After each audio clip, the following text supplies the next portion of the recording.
Today's the day. We're going to finally get through with my full review on the Apple TV 4K 2nd Gen or 6th Gen Apple TV in total, depending on how you want to do it. That's what we're talking about today.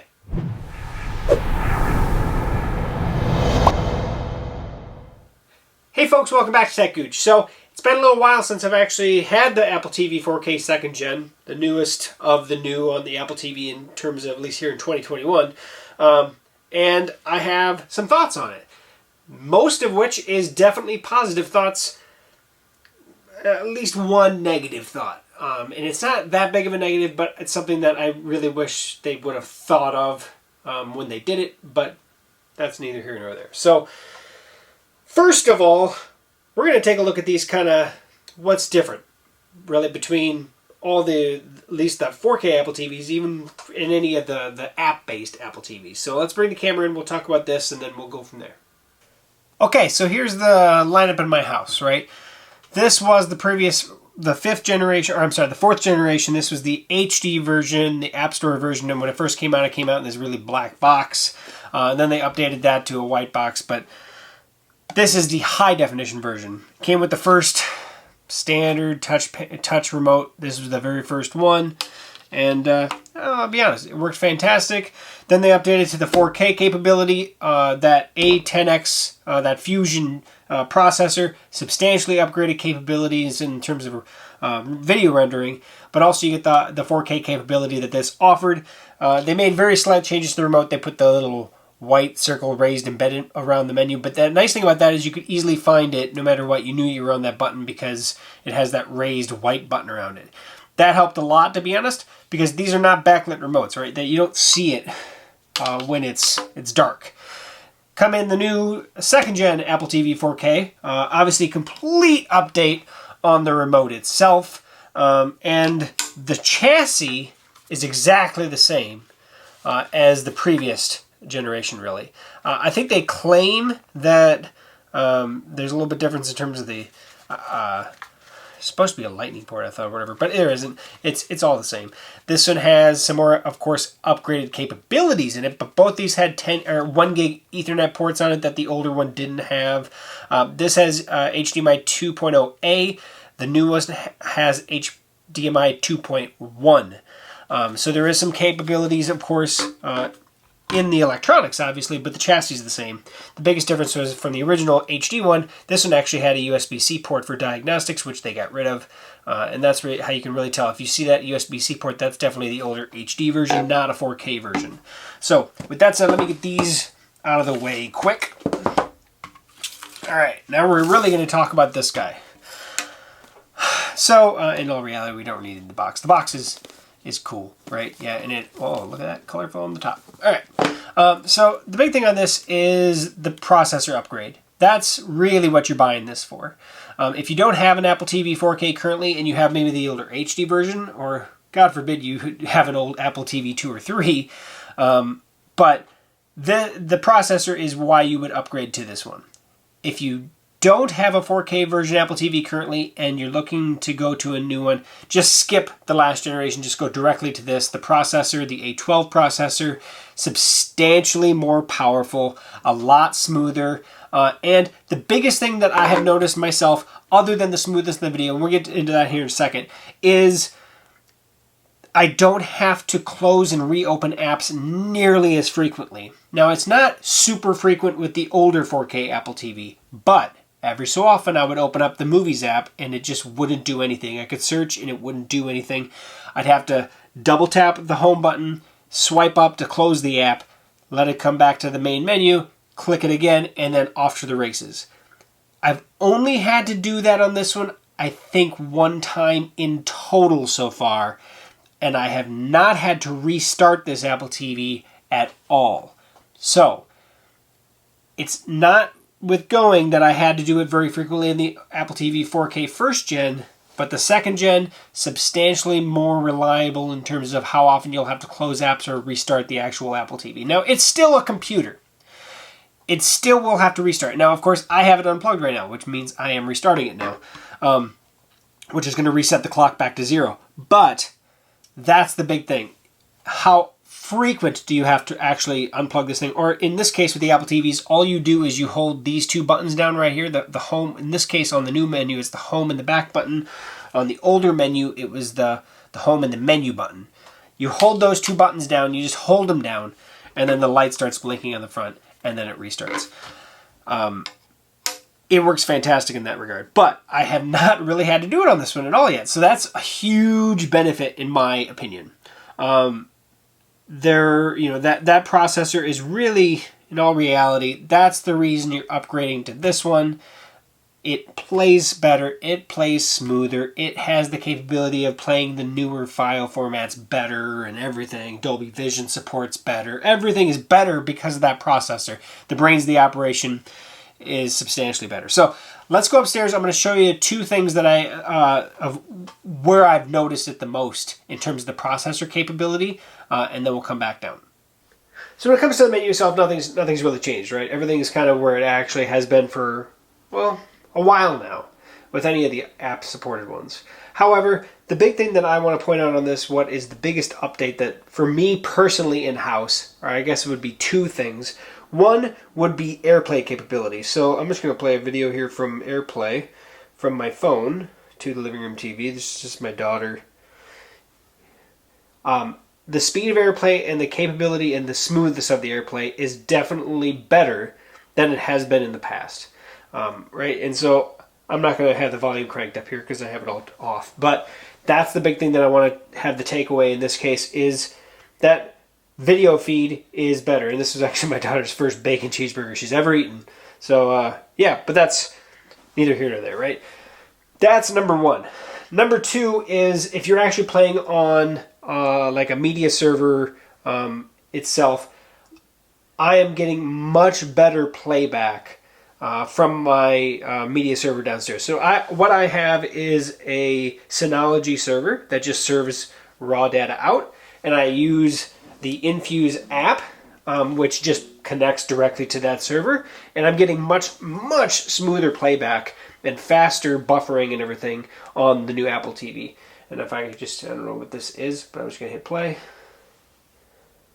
And actually, yeah, there we go. So just, and this is a shot with the same camera I'm shooting here, full 4K at night, actually. A little blurry on that one. Oh, that was when I actually realized I still had a manual focus. But you can see it was fast, even though that's a full 4K clip and everything. We're getting substantially better playback with the new processor. So that's really the big things I wanted to say on the actual display here. We can continue on downstairs. So we talked about the upgrades to HDMI. We talked about the upgrades to the processor, and the processor is the biggest one. Let's just be honest about it. Really has the same amount of memory as the older version. Still only offers the 32 or 64 gig version. I have the 64 gig version in all three of mine. Not to say that I really needed it, but you know what? It's not that much more. 20 bucks really, and you get double the memory. So I recommend the 64 gig version for most people. You don't need it if you're just streaming Netflix and things, but it does give you that better buffer. But I play a lot of stuff off of my server, which huge videos. So 64 gig version is what I recommend for the money, to be honest about it. Another thing that is definitely noticeable on it, and actually could be part of the playback, at least specifically for AirPlay, this one does support Wi-Fi 6 versus Wi-Fi 5 in the previous 4K version. So we do have the newer version of Wi-Fi on it, which does increase the capability of your device to serve its content directly to the Apple TV. All of my Apple TVs in my house are hardwired to my switch, to my router, so I use Ethernet for this connection to my network, but still, your cell phone still requires a wireless network, so the faster the wireless network capability through is always going to help. So if you have, and this is probably why I didn't notice a huge difference in that regard with my phone, is because, yeah, Wi-Fi 6 capability from my phone is, or I'm sorry, for my daughter's phone, Wi-Fi 6 from my phone to, and I have Wi-Fi 6 in my house, I noticed a difference based on the processor. My daughter's phone, which is still Wi-Fi 5, not as big of a change, not as big of a notice on the upgrade of the processor, and that's mainly probably because her phone is still connecting at the slower speed, no matter what. So while this has Wi-Fi 6 as well, so if you do not have this wired, Wi-Fi 6 is going to be a big thing. Hopefully you have it in your home. But again, it's going to disconnect via Wi-Fi 6, but your other device, if you're AirPlaying specifically, you want to make sure they're both on Wi-Fi 6 so you get the faster throughput. Let's get down to the nitty-gritty, something that I don't like. Now, we talked a little bit about the remote changes, not a whole lot. The new remote, I'll tell you what, let's bring it in so you can see that closer. So, with that, when you're talking about Apple TV, it's hard not to talk about at least the touch-based remote that was the previous 2 generations, really. This remote had people that loved it. I actually was one of the people that liked this remote for the most part. And then there are people that hated it. Like, my mother hated this remote. And to be honest, there are a lot of people, I think, that hated this remote. So, when they said they were bringing out a new remote, I was like, oh man, I don't want to lose the touch capability, because having this touch capability, I love, but having so much touch, it does get annoying. I'll be honest about it. I do like tactile force, just D-pad, right? And this doesn't have it. And that's the downside to this remote. It was too much touch. But bringing touch into the age made scrolling through or buffering through your videos way better, in my opinion, of course. Bring in the new remote. And this actually does everything almost right. So we actually have a D-pad now. We actually have buttons that are like your traditional remote. We have an enter button in the center. But this whole circle is also a touchpad. So just rubbing your finger across it will help you buffer through. It is way better than any other remote of its type. In my opinion, it does not have as good of touch feeling as the previous generation does, but you're gaining the actual physical. I don't have to use the touch if I don't want to. I can actually push up, down, left, right, or right, left, I guess, from your perspective. The buttons are there. We're also getting more buttons, right? Rather than having just menu, home, Siri button, play, pause, volume up and down, now we're getting a mute button in here as well. And in addition, the Siri button got moved to the side. So we're gaining more capability. Oh yeah, also the power button. Power button's awesome. I don't have to, on the old remote, to turn off the system, you push and held the home button here, and then it came up with a menu bar, and then you clicked enter to actually turn off. In this case, you literally just push and hold the power button, and off everything goes. So it does control your TV, and that's what the volume's going to control. Or in my case, my soundbar, it controls my soundbar. It is fantastic. Putting the Siri button on the side as well, also huge, great idea, because I can't tell you how many times I accidentally hit the Siri button on the old remote. Not near as frequently as I accidentally hit the mute button on this new remote. But yeah, putting it on the side, you're not using that all the time. Let's get it out of the way. That comes down to what I hate, like I just said. I literally hate the fact that the mute button's on the bottom. I dislike that with a passion, because if you're at night and you're just kind of using your hands to grab this, going from the old remote, which the bottom left was the play pause button, I cannot tell you how many times that I went to hit play pause and I hit mute instead. They should have put the mute where the Siri button was. Don't change the orientation of what you have done for years. Literally. Not cool, Apple. That was dumb. I think the play pause button should be the quick first thing that you grab and you push should be play pause, not mute. I'll hit play pause, it'll keep going, and all of a sudden I can't hear it. Mute. Dang it. I can't stand that. That is the worst button layout, in my opinion. Again, it's me getting used to it, but having used the Apple products for years, that was dumb. I'm sorry. Whoever did that, that was dumb. Everything else about this remote, I think, is hugely plussed. It's way thicker. It doesn't need to be, but I tell you what, having a thicker remote just feels better in the hand. It's harder to lose this thing. It still has the lightning-based charging, so if you have your iPhone charger nearby, you can charge this thing up, but the battery lasts like 6 months. I love the new remote. other than the placement of the mute button and the play pause. Those should be swapped. And I know I can actually go in to the settings and I can change that with the settings, but I can't change what it physically says on the remote without, well, maybe even destroying this thing. I'm not going to do that. I'm going to leave it like it is, and of course, probably from here on out, they're going to keep it like this. Well, you would have thought that would happen with this version, but I'll just have to get used to it. And it's just going to take time, and I'll get used to it, and then I won't have as much hatred towards it. But I don't like that they did an automatic swipe change with that. So that's my thoughts on the new remote. Now, I don't think you can end a video talking about the Apple TV with hoping, every time they bring out a new one, you're always hoping that maybe they bring the price point down so that it's easier for more people to get into.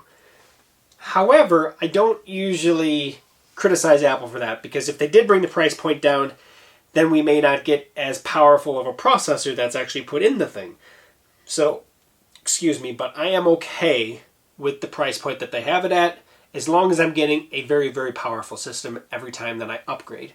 Now, of course, I do videos, right? I constantly do videos. So it definitely puts pressure on me to purchase the newest one because I do want to do a video on it.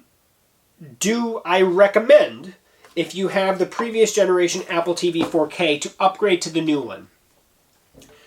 This is going to depend on you specifically and what you use it for. If you play a lot of high quality content from a remote place in your home on the Apple TV, I would recommend upgrading. If you do a lot of AirPlay video from your device, I do recommend considering upgrading, specifically if you get a lot of buffering issues with the current one. Substantially less buffering issues. So, yeah. If you're more about, I'm watching 4K on Netflix, I'm watching 4K on some movies and stuff like that, there's not a big reason to upgrade. There really isn't. But if you don't have the 4K version currently and you're coming off the HD version, or this is your first basically tiptoe into an Apple TV, go to the 4K, the newest 4K, the second gen, the one with the colorful box. Go to this one because it's worth upgrading. And if you don't already have money invested, without a doubt, don't even look at the other ones. Go straight to this one. It's like $179 or $199 depending on how much storage you want. But I'm a huge fan of the Apple TV 4Ks. I have been a huge fan of the Apple TVs. I've had Apple TVs since the second gen Apple TV, and I've gone to every single version since then. And this is no doubt, by absolute, the best Apple TV experience yet. So I'm looking forward to see where they go from here. I am truly hoping that they do a more consistent upgrade. But the problem with that is bringing it out every year. You're not going to want to upgrade this every year. It doesn't need upgrading every year. So putting it on like a 2-year cycle, I think, is about right. Those dry periods where they just go years and years without upgrading, that infuriates, I think, a lot of people that really have a lot of love for this product. And I am still truly grateful, because of the rumors at one point was they were going to bring out a TV itself with this integrated into it. I don't want that. I don't use the smart TV platform that's built into my TV. I buy my TV based on the TV, not what's actually smart about it. I don't care about the smart platform that's in it. I don't buy a TV based on the smart platform that's built in it, because if I did, well, I'm going to upgrade that in a couple years anyway. So I'm more about buying the smart box outside of the TV, buying the TV for the display and the capabilities and the quality of the display. So, Apple TV 4K new, 2 thumbs up for me. I love it. And I'm not going to upgrade the other ones in my house because I have plenty of other ones. But this is definitely fantastic for your primary. So, thank you for sticking to the end. Thanks for watching this whole video. Please like, comment, subscribe. I do have a full setup video. It's a pretty easy setup if you haven't done it before. I'll link that and put that here at the end. If you have any questions, by all means, comment below. Head over to techgooch.com. You can get a hold of me direct. Like, comment, subscribe, and we'll catch you back here on TechGooch for another future video review. We'll see you soon.